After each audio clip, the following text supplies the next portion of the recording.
Have you ever stared at the ceiling at 2 a.m., wide awake, wondering why your life feels like it's falling apart? Or sat in your car after a draining day, exhausted, asking yourself how much longer you can keep pretending you're fine? We live in a culture that tells us to run from pain, run from failure, run from our emotions. But here's the truth.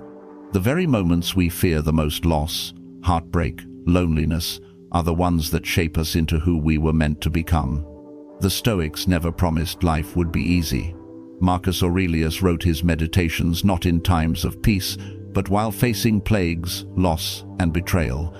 Seneca spoke of calm not from a mansion, but in exile, staring at death. And Epictetus, once a crippled slave, didn't teach philosophy as a hobby.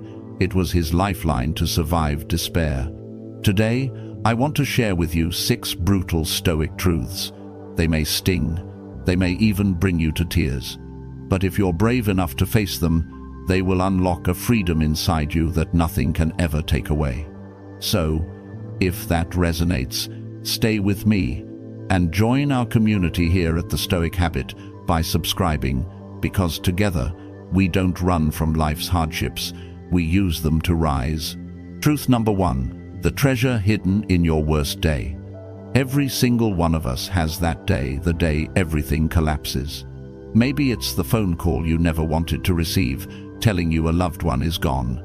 Maybe it's the morning you walk into work only to be told your position is no longer needed. Or maybe it's the silent realization, staring at yourself in the mirror, that the life you've been clinging to is crumbling in your hands. I remember a close friend of mine who lived this reality. For over a decade, he poured his heart and soul into building his company. Long nights, early mornings, sacrifice after sacrifice. Then, almost overnight, it was gone. Bankruptcy. Everything he had built, every ounce of certainty he thought he had, vanished. He told me later that evening, sitting in his car in the dark, "I feel like I died today." He wept not like the man who had built an empire, but like the boy who had just lost his world. And yet, years later, he looked back on that day with gratitude, because in losing everything, he was forced to confront himself without the armor of titles, money, or reputation. Stripped bare, he finally had the courage to build a life aligned with who he truly was. He told me, "That day destroyed me, but it also set me free." The Stoic philosopher Epictetus, once a slave whose own master shattered his leg, put it simply, "It's not what happens to you, but how you react to it that matters." Life is ruthless. It doesn't ask permission before it rips something from you. But your worst day is not there to annihilate you, it's there to reveal you. It tears off the mask, exposing the core of your strength you didn't know was there. Think of the people you admire most, the stories that inspire you. None of them lived a life untouched by pain. They all stood on the edge of the abyss. What separates them from the rest is not that they avoided suffering, but that they chose to learn from it. They became students of adversity, not its prisoners. So remember this, your worst day is not the final page. It's the prologue to a new chapter. The day that feels like an ending is often the very beginning of the life you were meant to live. Truth number 2. Sensitivity is strength, not weakness. At some point in your life, someone has probably told you, "You're too sensitive, you're too emotional, toughen up." And maybe, for a while, you believed them. Maybe you started apologizing for your feelings, hiding them, locking them away as if they were flaws. But let me tell you this, if sensitivity were weakness, then Seneca, one of the greatest Stoic minds in history, would not have written letters so raw, so full of emotion, that readers still cry when they read them 2,000 years later. If a Stoic philosopher could shed tears, why should you believe that yours make you weak? Sensitivity is not a burden, it is a rare gift. It's the ability to notice what others overlook, to feel what others ignore. It's why a song can move you to tears while someone else shrugs. It's why a sunset can stir your soul when others walk by without a glance. It's why you can sense another person's pain before they've spoken a word. That's not fragility, that's awareness, that's power. The difference is this: the Stoics never denied their emotions, but they refused to be ruled by them. Marcus Aurelius reminded himself daily, "Emotions may shake me, but they cannot decide my actions." Stoicism teaches us not to suppress our feelings, but to place them in their rightful place as signals, not dictators. Think of it this way: your emotions are like the wind. You can't control when they blow or how strong they are, but you can learn to sail with them, to use their force without letting them capsize your ship. So if you've ever cried in silence, if you've ever trembled because you cared too deeply, stop apologizing. That vulnerability is not the sign of a fragile heart. It is the mark of a human heart that is fully alive. The world doesn't need more people who are numb, indifferent, or hardened. It needs more people who can feel, who can empathize, who can turn their pain into compassion and their sensitivity into wisdom. Your sensitivity isn't your downfall, it's your superpower. Don't bury it, wield it. Because when you do, you'll discover that the very thing you thought made you too weak is exactly what makes you unstoppable. Truth number 3: losing it all can lead you back to yourself. There comes a moment in life when something you thought you could never live without is stripped away. Maybe it's the relationship you believed would last forever. Maybe it's the career that defined your identity. Maybe it's the dream you carried since childhood. And when it's gone, you feel hollow, as if you've been erased. I once knew a man who invested years of his life into a marriage he thought was unshakable. Then, one day, it ended suddenly, brutally. He told me, "I don't even know who I am without her." For months, he wandered in a fog of grief. But slowly, painfully, he began to realize something extraordinary. Beneath the titles of husband and provider, there was still a self raw, unpolished, but real. The man he rediscovered in that season was stronger, freer, and more authentic than the one he had been while clinging to what he lost. Marcus Aurelius understood this deeply. He wrote, "Loss is nothing else but change, and change is nature's delight." The Emperor of Rome didn't write those words from comfort.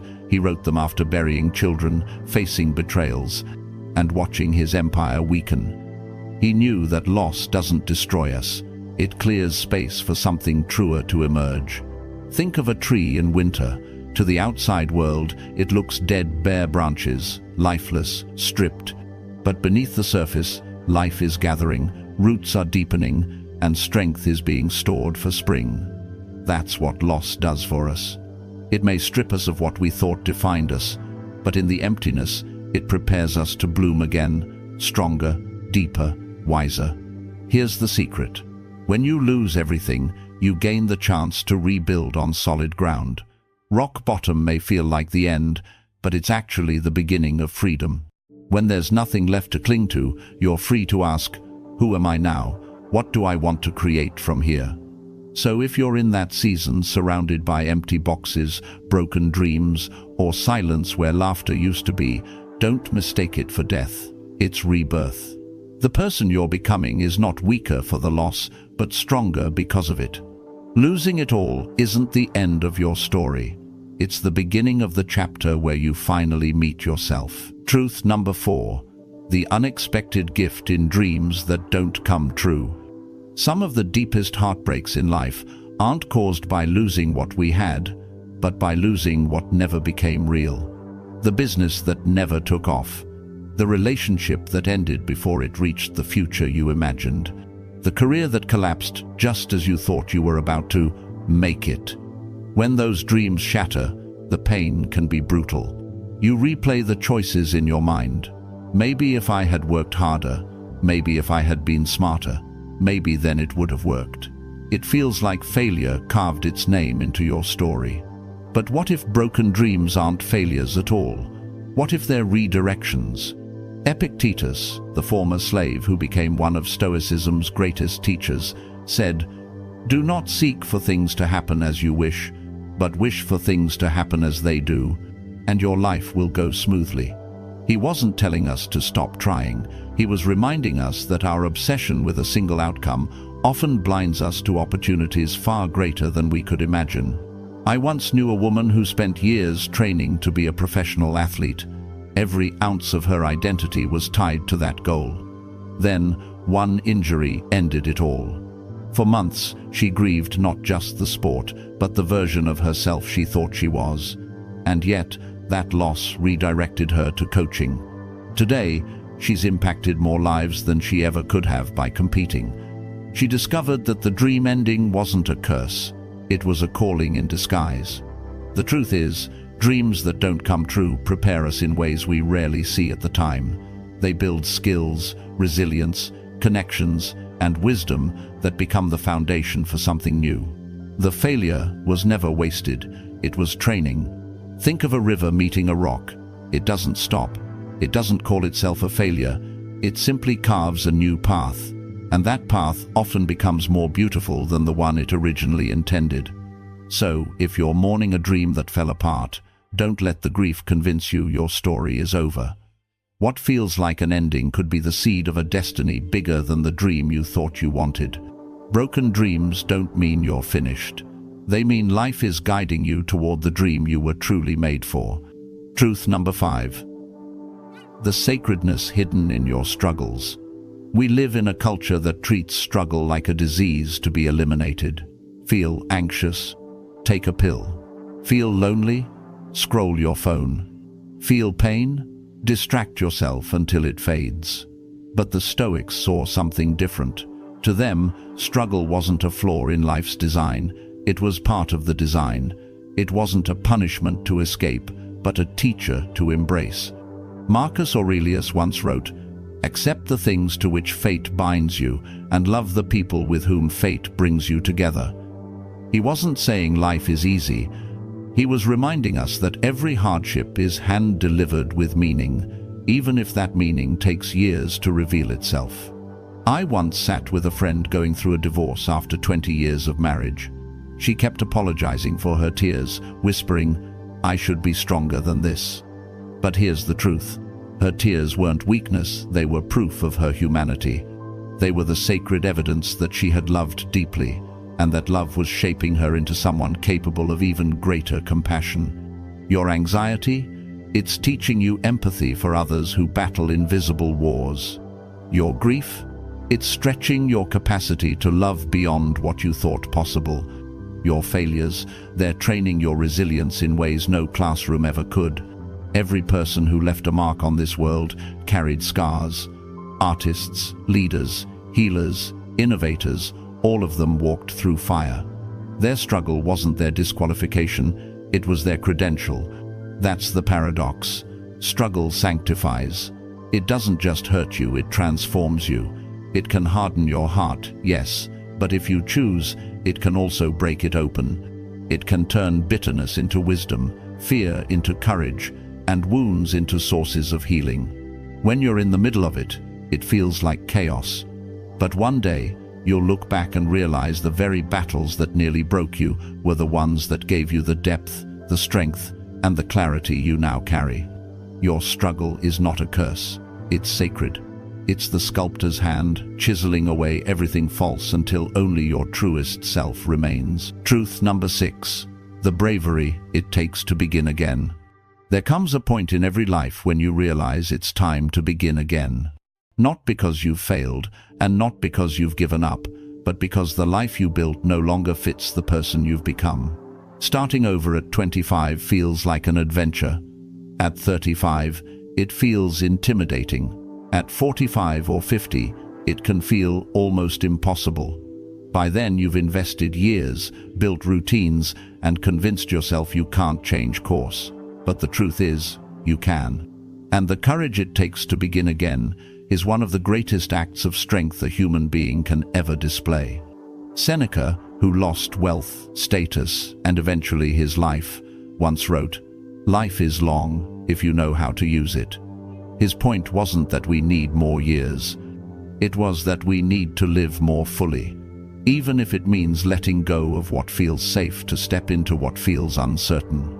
I once met a woman in her early 50s who walked away from a high-paying career in law to become a teacher. People thought she was crazy. Why throw away security for uncertainty, they asked. But she told me, for the first time in decades, I wake up excited. I feel alive again. That's what starting over does. It doesn't erase your past, it folds it in.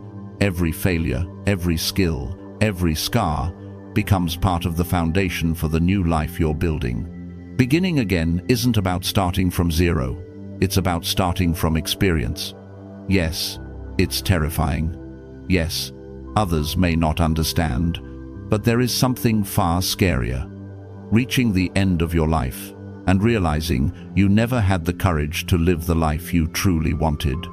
The bravery it takes to begin again is the bravery to trust yourself more than the opinions of others.